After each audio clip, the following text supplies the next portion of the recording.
Thich Nhat Hanh, la peur. Calme dans la tempête.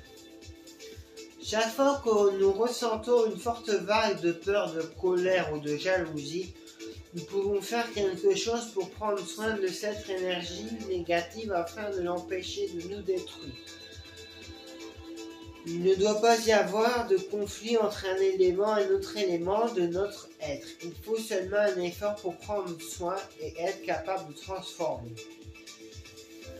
Nous adoptons une attitude non violente envers notre souffrance, notre douleur, notre peur.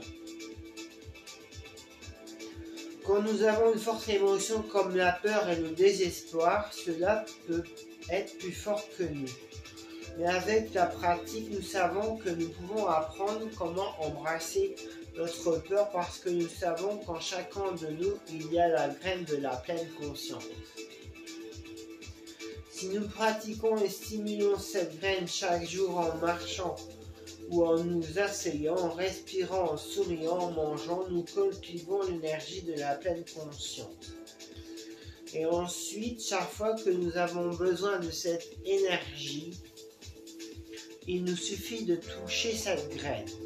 Et immédiatement, l'énergie de la pleine conscience se manifeste à notre disposition pour embrasser nos émotions. Si nous réussissons à faire cela, ne serait-ce qu'une fois, alors nous obtenons un peu plus de paix et nous aurons moins peur de nos émotions fortes la prochaine fois que nous aurons affaire à elles. Quand la peur vient nous rendre visite. Supposons que vous ayez beaucoup de souffrance, de regrets ou de peur enfouis dans les profondeurs de votre conscience. Beaucoup d'entre nous ont d'importants blocs de souffrance et de douleur dans les profondeurs de leur conscience, qui ne supportent pas de regarder en face. Nous nous efforçons d'être toujours très occupés pour être sûrs que ces visiteurs indésirables ne viennent pas nous rendre visite. Je vais essayer de ça. Nous faisons tout et n'importe quoi dans le seul but de remplir notre attention avec quelque chose. C'est la pratique de la répression du refoulement. La plupart d'entre nous adoptent cette stratégie d'embargo. Nous ne voulons pas ouvrir la porte à notre peur, à nos soucis, à notre dépression pour qu'ils apparaissent. Alors nous recherchons toutes sortes de choses pour occuper notre esprit. Il y a toujours beaucoup de choses disponibles pour nous aider à nous distraire de ce qui se passe en nous. Il existe de nombreux moyens de se divertir, comme par exemple la télévision. Elle peut être utilisée comme une sorte de drogue. Quand la surface devient insupportable en nous, nous allumons parfois la télévision pour oublier nos tourments. Cela remplit notre salon d'images et de sons.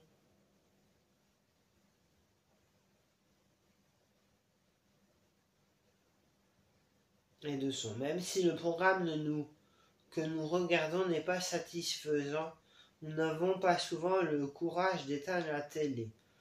Pourquoi cela? Parce que bien que ce soit inintéressant et même perturbant, nous pensons que c'est mieux que de revenir à nous-mêmes pour être confrontés à notre souffrance intérieure. La distraction est une stratégie très répandue. Certains choisissent de vivre dans une zone sans télévision, tout comme il y a des zones sans tabac ou sans alcool. Mais parmi nous, la télévision et les jeux vidéo Mais beaucoup parmi nous utilisent la télévision ou les jeux vidéo pour masquer leur inconfort. Je connais une famille où l'on regardait la télévision tous les soirs. Un jour, ils sont allés au marché aux puces et ils ont vu une statue du Bouddha. Ils l'ont achetée pour la ramener à la maison, mais comme le logement était petit, il n'y avait pas de place pour mettre la statue.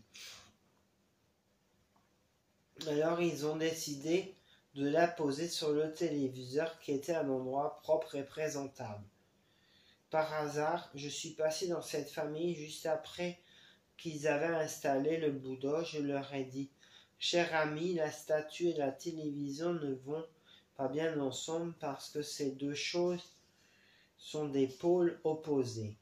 Le Bouddha est là pour nous ramener à nous-mêmes, tandis que la télévision nous aide à nous enfuir de nous-mêmes. La respiration ventrale.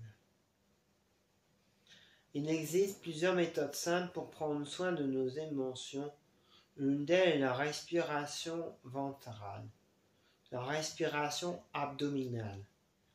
Quand nous sommes la proie d'une forte émotion comme la peur ou la colère, la pratique consiste à ramener notre attention à notre abdomen. En effet, si nous restons au niveau intellectuel, nous ne sommes pas en sécurité. Les émotions fortes sont comme une tempête au cœur de laquelle il est très dangereux de rester. Pourtant, ce que nous faisons pour la plupart quand nous sommes énervés, nous restons dehors dans la tempête de nos émotions et elles nous submergent.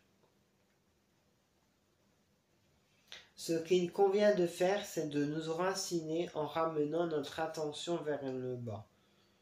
Nous nous concentrons sur notre abdomen et nous pratiquons la respiration consciente, focalisant notre attention sur le ventre qui se gonfle et qui s'abaisse.